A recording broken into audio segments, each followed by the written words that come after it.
Hello everyone, welcome back to pharmacy India medicine.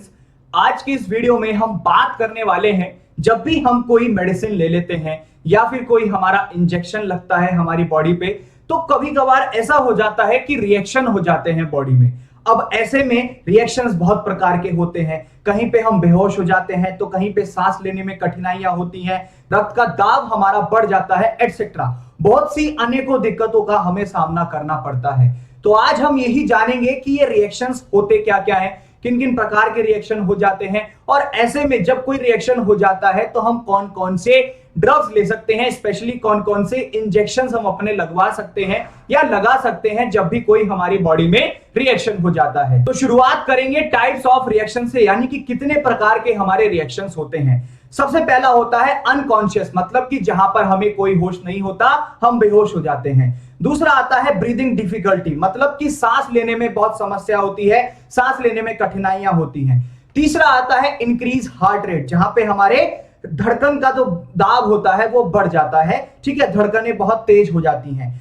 चौथा आ जाता है इंक्रीज ब्लड प्रेशर, जहां पे रक्त का दाब हमारा बढ़ जाता है, इंक्रीज हो जाता है। और लास्ट आता है स्किन एलर्जी, जहां पे हमारी त्वचा में, हमारी स्किन में एलर्जी हो जाती है। अब ऐसे में जब भी कोई रिएक्शन होता है तो ऐसे में हमें एक पेशेंट को कंफर्टेबल पोजीशन प्रदान करनी चाहिए, यानी कि वो जो है एक सुपीन पोजीशन में आ जाए, मतलब कि सीधा उस पेशेंट को, मरीज को लिटा देना चाहिए। अब बात आती है कि हम कौन कौन से ड्रग्स यूज कर सकते हैं, कौन कौन से इंजेक्शंस लगा सकते हैं। सबसे पहला आता है एड्रेनलिन इंजेक्शन। एड्रेनलिन इंजेक्शन, इसकी जो डोज होती है वो 0.5 ml होती है। साथ ही साथ आप इसे हर 10 मिनट के बाद रिपीट कर सकते हैं और तब भी डोज 0.5 ml ही दी जाएगी। ये जो इंजेक्शन होता है ये सीवियर हाइपर सेंसिटिविटी रिएक्शन को तुरंत सामान्य करने के लिए होता है। जब भी हमारी बॉडी में कोई एक स्किन एलर्जी हो जाती है, रिएक्शंस हो जाते हैं, तो उसको तुरंत रोकने के लिए इस एड्रेनलिन इंजेक्शन को यूज किया जाता है। नेक्स्ट आता है फेनिरामिन। फेनिरामिन की अगर हम डोज की बात करते हैं तो 25 मिलीग्राम इसे हम या तो इंट्रामस्कुलर रूट से देते हैं या फिर इंट्रावेनस रूट से देते हैं, जो कि तुरंत हमें देना पड़ता है। ये इंजेक्शन हर तरीके की एलर्जी को, सभी प्रकार की एलर्जी को ठीक करने में सक्षम है, उनको कंट्रोल करने में मदद करता है। नेक्स्ट आ जाते हैं स्टेरॉइड इंजेक्शंस। अब स्टेरॉइड इंजेक्शंस में हमारी 3 कैटेगरी आ जाती है, हाइड्रोकोर्टिसोन, नेक्स्ट आ जाता है बीटामेथासोन, और लास्ट आता है हमारा डेक्सोमेथासोन। तो इन तीनों स्टेरॉइड ड्रग्स को भी दिया जाता है जब भी कोई बॉडी में हमारे कोई रिएक्शन हो जाता है। डिपेंड करता है कि क्या उस पर्टिकुलर पेशेंट की कंडीशन है, उसी के अनुसार इन तीनों स्टेरॉइड्स में से एक स्टेरॉइड दिया जाता है।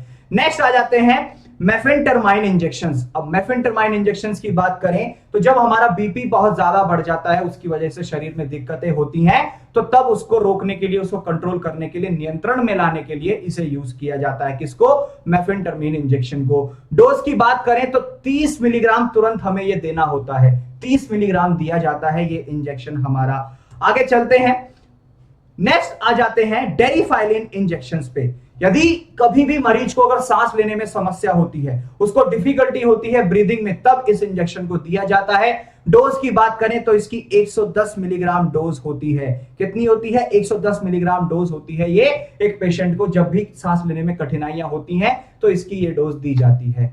नेक्स्ट आ जाते हैं वॉमिटिंग। जब उल्टियां होने लगती हैं किसी भी मरीज को, किसी भी एक इंसान को, तब हम उसको ऑन्डेनसेट्रोन इंजेक्शन देते हैं। मार्केट के अंदर एक ड्रग आती है, ऑन्डेम नाम का एक हमारा इंजेक्शन आता है। इसको आप एक तो इंट्रामस्कुलर रूट से भी दे सकते हैं, साथ ही साथ आप इसमें स्लो इंट्रावेनस यूज भी प्रोसेस फॉलो कर सकते हैं। तो ये हमारी जो मेडिसिन हैं ये यूज की जाती हैं, ये इंजेक्शंस इस्तेमाल किए जाते हैं जब भी बॉडी में रिएक्शंस हो जाते हैं। तो रिएक्शंस कई तरीके के हो सकते हैं, तो उन सभी में हमारे ये इंजेक्शंस यूज किए जाते हैं। तो आई होप आपको समझ आया होगा कि कितने टाइप्स के हमारे रिएक्शंस होते हैं और उन रिएक्शंस में कौन कौन सी इंजेक्शंस हम दे सकते हैं कि मरीज को तुरंत ठीक किया जा सके, उसकी एक कंडीशन को ठीक किया जा सके।